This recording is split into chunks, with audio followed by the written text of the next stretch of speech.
Hey everyone, thanks for checking out the video. My name is Cameron. I'm here with another ClinicSouce helpful tips and tricks video. Today I'm going to be talking about how to use checkboxes. So I have another video talking about drop downs. We're going to have more talking about like making tables, using the text boxes. This video is going to focus on those checkboxes. There's a lot of uses for them. They can be very helpful. They can make things very quick. And simple. Really I use them a lot. They cut a lot of time off my reports and my plans of care. So if you're interested in using these at all, this video is going to teach you how to make them. So let's get to it. Again, we're going to be in ClinicSouce, in Setup, in Templates. I am already here. For this video, I am going to click on a new component. So checkboxes are really simple. So I'm going to start off pretty basic here. I use these a lot in tables, but just kind of by themselves. So you'll see a checkbox right here. So if you're looking across this list, we talked about these drop downs. Now right to the left of that is these checkboxes. So click one, and maybe I'm going to put, if I'm going to focus on like speech sounds, maybe I'm going to put P, or and then I'm going to make another one. I always, between checkboxes, especially if I'm going to have like a row of them or they're going to be in a table, I just chose this number, but it seems to have worked. I always put like 5 spaces in between each, just to kind of give a little bit of room, but not too much room. So I'll do 1, 2, 3, 4, 5. I'll insert my next one. And so maybe if this is like an articulation section, maybe I'm checking if the child has these specific sounds. But that's really for the checkbox for that. You can put them into a table. So I'm going to put a table in here, for instance. And kind of the same thing. You're going to check into the table, hit the checkbox, and then you can just start typing. You don't really need to put a space after the checkbox. You can if you want.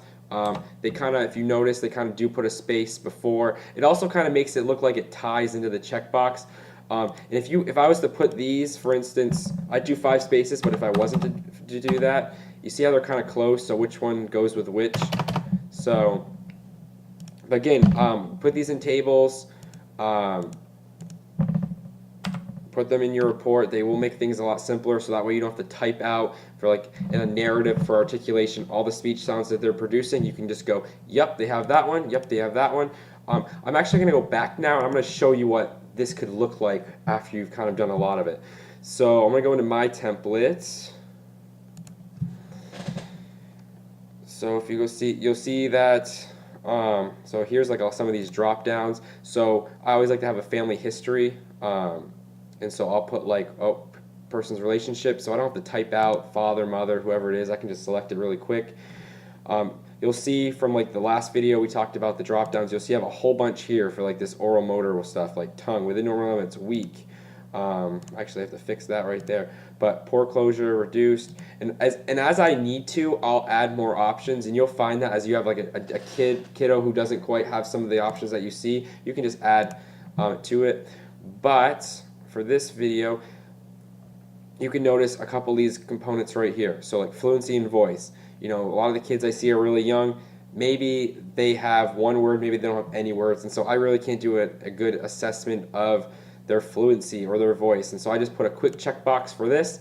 And so now, instead of me typing out adequate for age and gender or could not assess due to limited verbal output every single time, I can just check the box and that's it. So it saves me time because I don't have to type this out. Now, here's kind of what I was doing as I was making my own just now. I have all the speech sounds in here that I kind of heard. This saves me from in the narrative report having to be like, the child was able to produce MBP early speech sounds or could not. I'll just have them here, easy to check. Same with phonological processes. So you can see how they can be really helpful and they can save you a lot of time. Same thing like with these, like for answering questions, I use a lot of checkboxes for that. So like, does intelligibility improve? Yes or no? Instead of writing a sentence out, intelligibility improves with modeling or does not improve. I don't want to have to write that every single time. I just want to have the question there and then hit yes or no for it. And you'll find that I have quite a lot of those. So like medications, no medications reported if there was none, or yes or no to this question. So that's kind of some of the ways that I use this, like language administered, was it in Spanish or was it in English? You can see kind of in the other video how I talked about some of that embedded phrasing that I do. Here's an example of it right here. So receptive language, I just type in the child's name, test, received a score of 50, which is a severe delay in his or her understanding of language. Kind of stuff like that. But as far as these, see, I use them a lot. These kind of check boxes. So like strengths and weaknesses, I don't want to have to list that every time. It's easy for me just to kind of look at their scores from the PLS, Rossetti, or something like that, or even just kind of an informal assessment and just kind of click, oh, functional play, pretend play. These are things they're able to do. Oh, these are things they're not able to do. Or follows routines with gestural cues or without. If it's neither, then I'll just leave it blank. But you can see how I combine a lot of these different elements that we've been talking about together. Checkboxes with drop downs, with text boxes. And as you kind of learn how to use them, you'll be able to do the same thing. But checkboxes I use frequently because they save me a lot of time. Every time I use a checkbox, I don't have to type the words that are next to it. So it really takes a lot of time away from having to spend on these reports, these plans of care. So I highly recommend using them. But they're very simple to use. You just hit the checkbox, type your word, put like 5 spaces in between, and keep going. But that's it. All right. Well, hope you found this video helpful. If you want more videos and you're looking forward to them, hit that subscribe button. That will notify you when a new video is released. If you could hit the like button, that would be great. If you know some colleagues or anything that would benefit from watching these or have questions, share the video with them. So send me questions that you have, post questions below. I can make a video for those things. I can also answer those questions directly as well. All right, thank you.